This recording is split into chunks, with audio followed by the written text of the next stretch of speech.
Hi guys, and welcome back to my channel.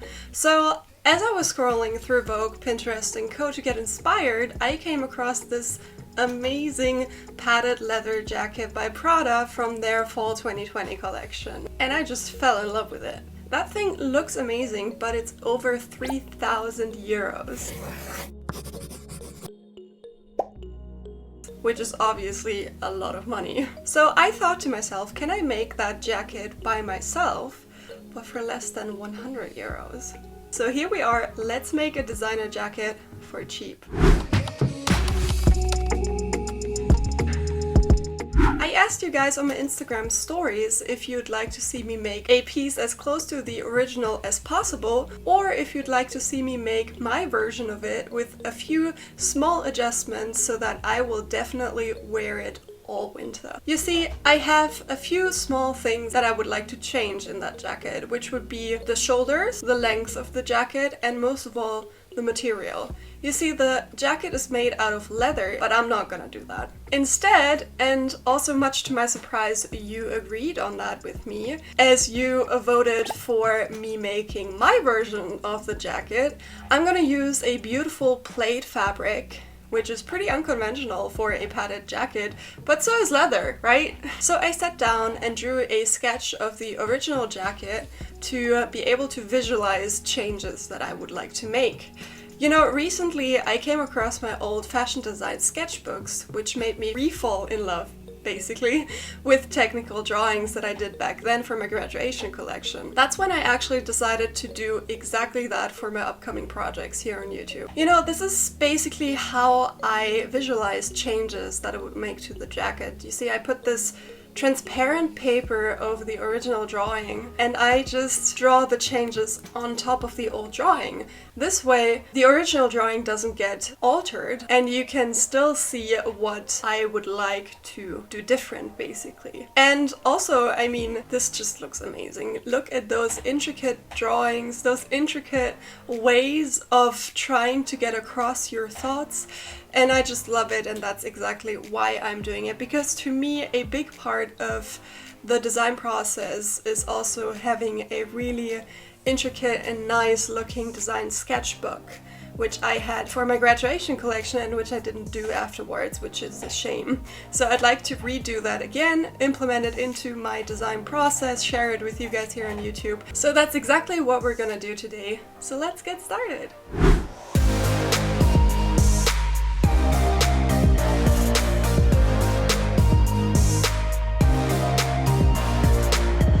I began sampling a pattern I made for the bright orange padded jacket from my graduate collection. I knew this wouldn't be a perfect fit right from the beginning, but I thought it would be somewhat the right width, which is the crucial part in pattern making. You could always add length to the pattern if you'd like, but if the width is off too much, you would have to construct a completely new pattern. This is also why I put constructing different basic patterns for a tight fit like a dress, a relaxed fit like a blouse, and a wide fit for jackets on my video idea list. After inspecting the sampled jacket, I continued adding padding to it. To avoid wasting a whole bunch of padding on a jacket that didn't work, I sampled the pattern first, was okay with the overall fit, and pinned the padding onto the sampled jacket. I didn't know what thickness to choose for the padding, so I went with a 3 cm thick padding. If you can, it is always a good idea to get a sample to avoid buying something that doesn't meet your needs in the end. My padding ended up being too thick, which wasn't that big of a problem, as you will see later.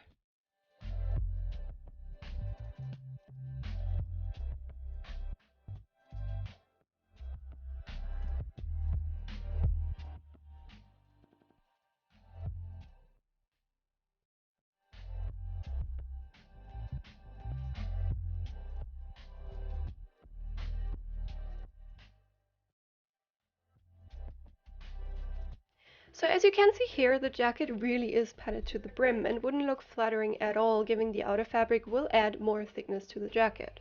But aside from that, the side seams made an awkward turn to the body, which was intentional for the pattern it was used for originally, but didn't really fit my plans for this jacket.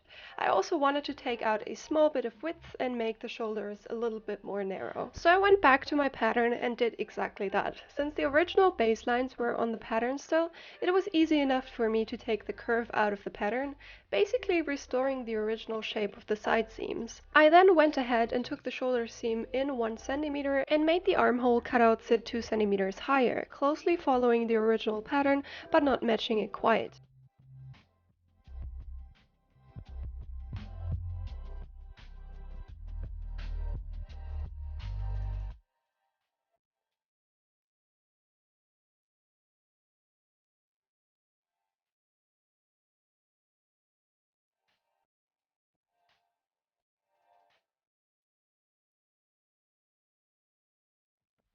I ended up making a boxy-shaped front pattern piece, which I took in by 1 centimeter from the side seams, or widened 3 centimeters from the original side seam line of the base pattern.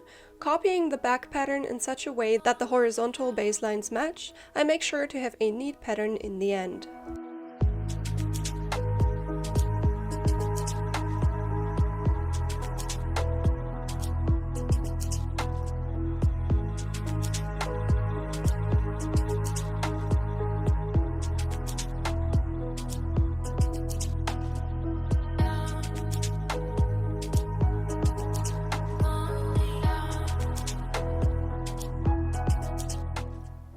After adjusting the new armhole cutout, I continued to take in the overall width by 5 centimeters, distributing that amount evenly onto the front and back pieces. I do so by cutting vertically and overlapping the two pieces by 2.5 centimeters, and then sticking them back together with painter's tape. Any lines that need to be redrawn, like the shoulder, taken into consideration as well. I repeat the same process on the back pattern piece.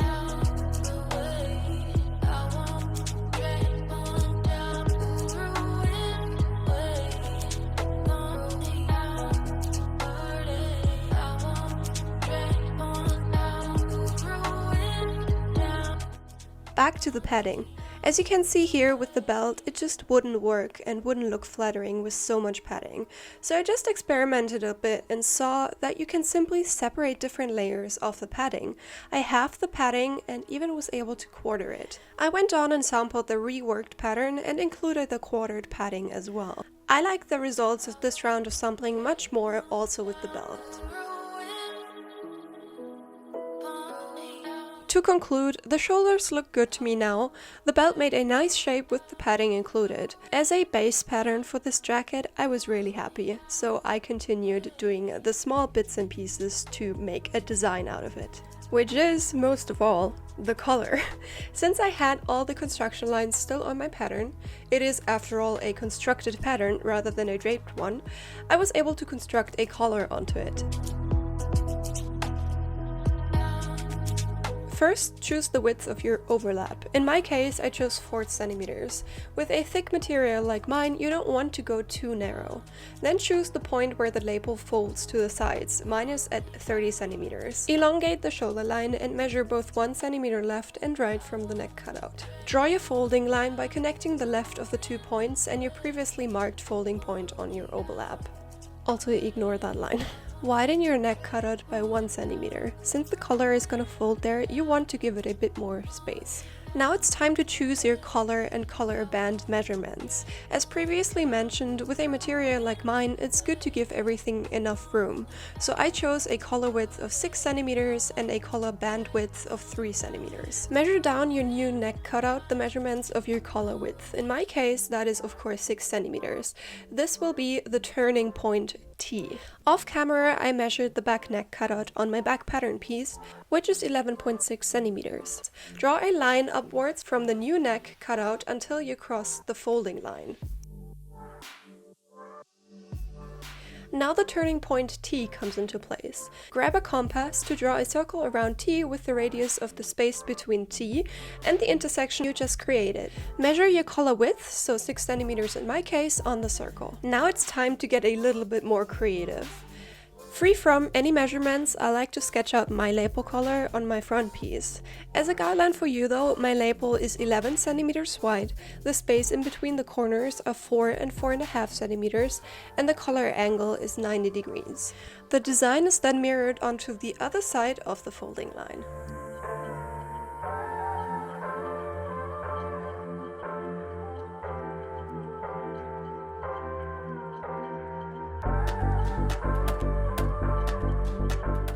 Once that is done, elongate the dividing seam you just drew and measure your collar band width, which is in my case 3 centimeters of course, into your piece. You do this to hide the seams behind your folded label. Then take a pattern ruler like this one and connect the points of your circle line and this new point by just missing the new neck cutout by a few millimeters. Measure your collar band and collar width on a line that is 90 degrees from the curved line you just drew. This is your middle back on your collar. Angle down by 90 degrees as well. The last thing to do is connecting the open lines, which can be done with pattern rulers as well. Just be careful to measure the width of your whole collar while doing so, as it needs to be never smaller than your collar and collar band width combined, so in my case 9 centimeters. And woke viewers might ask now, what's up with the few millimeters you mentioned earlier? Well, let me just highlight the two pattern pieces we just constructed. Red is the color itself, which is just off of the front neckline as you can see, and green is the front piece. Be careful and include those millimeters in this piece, it makes for an overall better shape.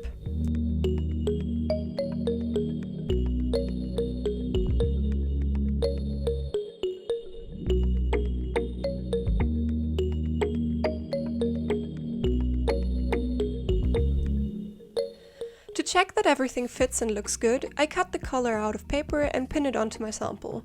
You really start to see the resemblance of the original jacket now. Perfect!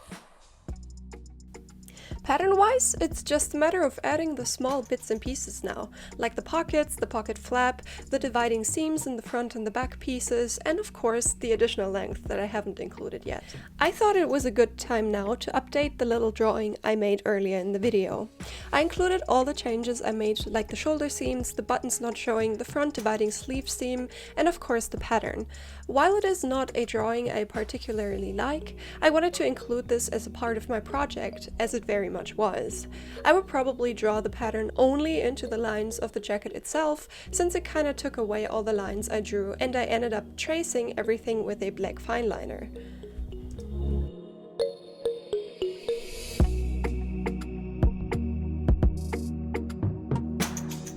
So all the pattern pieces for the Prada jacket are the upper and lower front piece, the front facing, the front lining, inner and outer collar, inner and outer pocket flap, upper and lower back piece, upper and lower back lining, back facing, and of course the sleeves and the lining for it.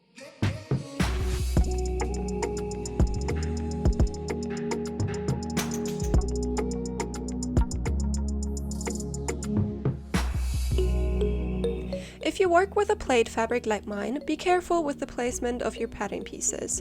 As there are horizontal and vertical dividing seams, I made sure to leave as much space between the pieces for the pattern to continue smoothly.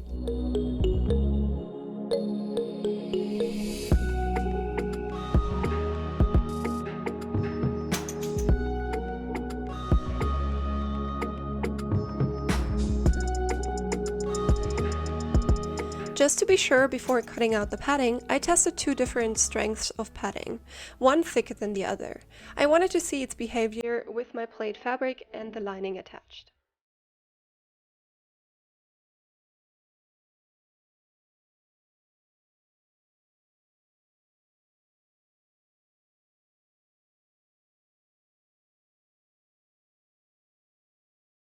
And the conclusion, the thicker padding made weird warping and just didn't work as smoothly as the thinner padding on the left side. So the decision was made.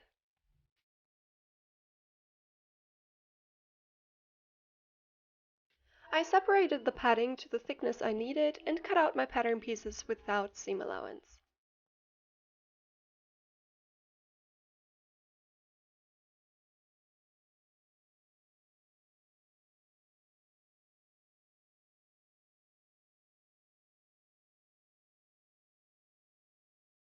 Pattern pieces like the front facing and the label of the front piece got a little bit of an extra treatment. As the pieces would fold here, I did not want there to be a massive amount of padding, as it also would prevent the label color from folding completely. So, as a solution, I cut out the label part of my front facing piece and left the label part of my front piece free. I also went ahead and thinned down the edge of both pieces for a nicer transition. With all the prep work done, which also includes interfacing on the respective pieces, I can start sewing everything together. I do so by starting with the upper back middle seam and continue with the shoulder seams to connect the front to the pieces. I suggest you might want to use something to press down the padding while sewing, as it can easily interfere with the presser foot itself. As you need both of your hands sometimes, it is also no problem to sew without a help like that.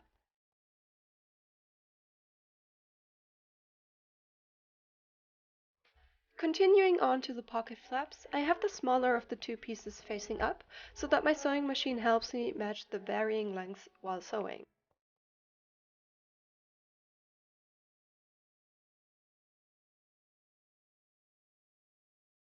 If you find that your flap is not padded enough, as mine here too, just take a few scrap pieces of padding which you took off from, for example, the label collar earlier, and arrange them in a flat manner to puff up the pocket flap a bit more.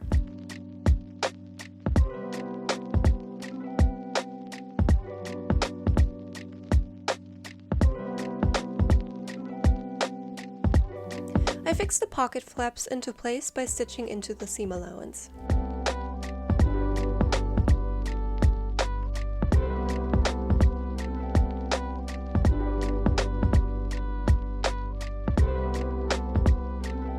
Next is the lower front piece as well as the pocket itself.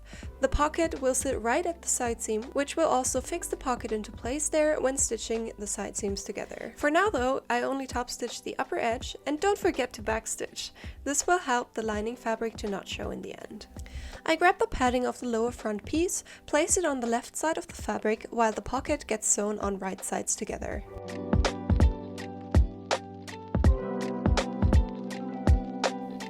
Backstitching refers to sewing the seam allowance to one side of the seam, thereby preventing the pocket to show on the outside. The other half of the pocket gets sewn to the upper front piece where the flap is attached in the same fashion. As I am sewing over the seam of the flap again, this time at 1 cm seam allowance, it was important to stitch at 5 mm before to prevent the seam from showing in the end. This seam gets backstitched as well.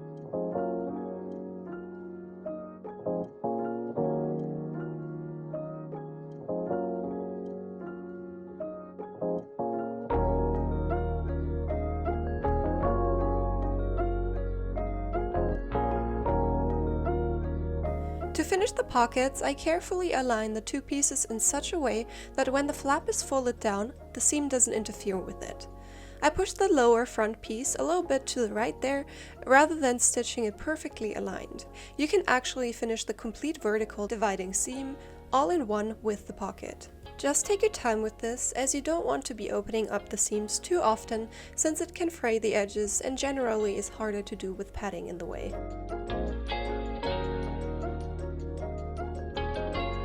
It should end up looking something like this. The next pieces I'm going to work on are the lower back pieces. As there will be a slit in the middle back seam there, I obviously haven't sewn this seam together, and never will. The pieces are cut a little larger than the actual measurement. That is because they will sit on top of each other, forming overlap and underlap of the slit. This gets finished off nicely with the lining in the end. On both parts, I only stitch until the middle seam, leaving the overlap loose.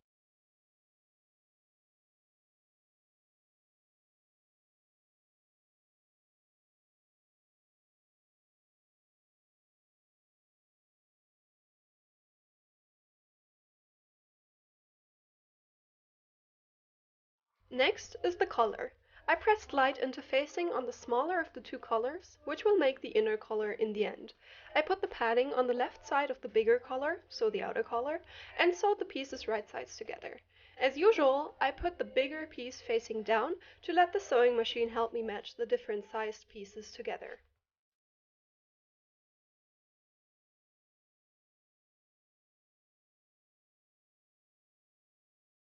For a neater finish, I cut the seam allowance of the outer collar down to 5 millimeters. To give the collar its final shape, I wiggle the seam to both sides to flatten before pressing. This also helps to bring out the corners, which can get rather tricky even though I cut the seam allowance down beforehand.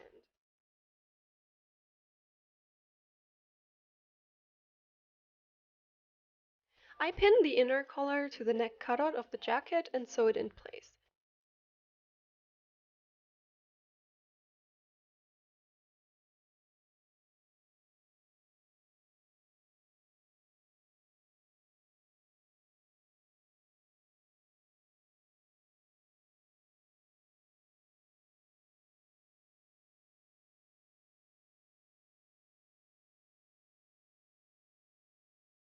After checking the corners turned out nicely, I continue with the facing of the front and the back piece.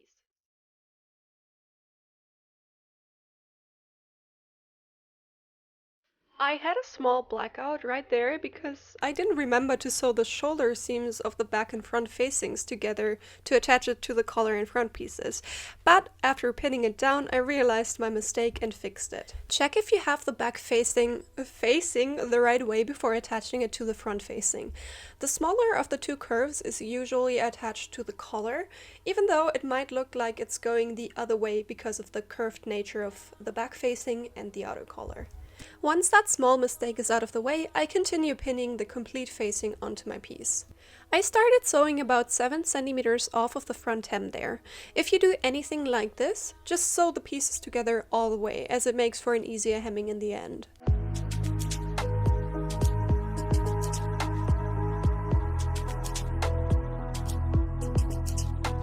For corners like the lapel or the collar, keep your needle in your work to pin down the position of the layers of fabric and then turn. I also advise to sew a few stitches back and forth there to give your seam more strength, as it is prone to opening up after some wear. You might be wondering, what's up with the sleeves? Well, here they are. I kept this part for the very end because I figured less fabric for work like the collar would be better. I will also tell you how I like to sew my sleeves onto my garments if you have side seams in both your sleeves and the front and back pieces. As you know, especially in outerwear, there might be a side piece connecting front and back, therefore no side seam at all. Same goes to the sleeves, but as I have a continuous side seam throughout my whole piece, I can sew my dividing seam in my sleeves and then attach it to the armhole seam while the side seam still being open. This gives me more room and movement for my round armhole seam, therefore making it much easier. After that, I can close the side seams in one go. This is also the point when I fix the pockets into place by sewing them into the side seams. The last thing is the lining, which goes pretty straightforward like any other lining as well. The only difference this time is the slit in the middle back. I cut 2 different sized lower back lining pieces, which will go onto the still open edges of the slit. The bigger piece goes onto the underlap of the slit, the smaller piece onto the overlap. Keep in mind that this is a women's coat, therefore you can slit your hand in from the left side, whereas the opposite is the case for a traditional men's coat. Make sure to backstitch both of those seams as well, press them into place with the iron, and then sew the upper back piece onto the lining.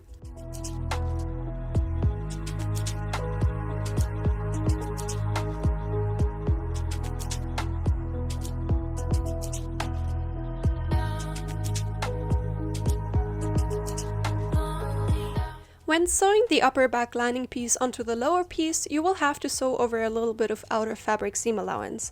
That is no problem, just reduce your seam allowance to about 5 millimeters. This will help the coat fall correctly in the end, as too much tension on the lining can make the coat wrinkle up a bit, which doesn't look nice. And that's almost all done. The last thing is closing all hems. You could do that at the machine if you want to, but I'm just not a big fan of turning around the whole piece through a small hole and then having to hand sew that hole shut anyways. So I decided to hand sew the whole hem. Don't forget to sew some connections onto the shoulder and the underarm seams, as it prevents the lining from coming out of your sleeves when taking the jacket off. It's just a small strip of fabric, just a cotton canvas will do, which you attach to 2 points of the lining and on 2 points of the outer fabric seam allowances. Since the lining has about 4 centimeters more length to it. It folds over the 4 cm ironed up hem of the outer fabric, which makes a perfect finish. I just fold the lining at 1 cm and sew it onto the outer fabric with a wide hemming stitch. I repeat this technique with the sleeve hems. In the front, I place 2 snap buttons, and that finishes up my very own version of the Prada jacket. I'm so happy how it turned out, you guys. Of course, there are some small things that I would try to do better if I would do it again, but nothing too big of a deal to not love the jacket. For example, the pattern doesn't match up perfectly in some spots. I would put more interfacing in the front and back and probably add a small shoulder pad, but all of these things are minor flaws that I don't mind too much. I just wanted to point it out though, in case anybody would like to do something similar. With that said, I hope you guys enjoyed. If you do so, I would very much appreciate if you sent this video to your sewing buddy or anyone who might be interested. Don't forget to give this video a like and subscribe to my channel, as I am doing polls on my community tab to get your guys' opinion on upcoming projects. Thanks so much for watching, and I'll see you next time. Bye guys! Yeah.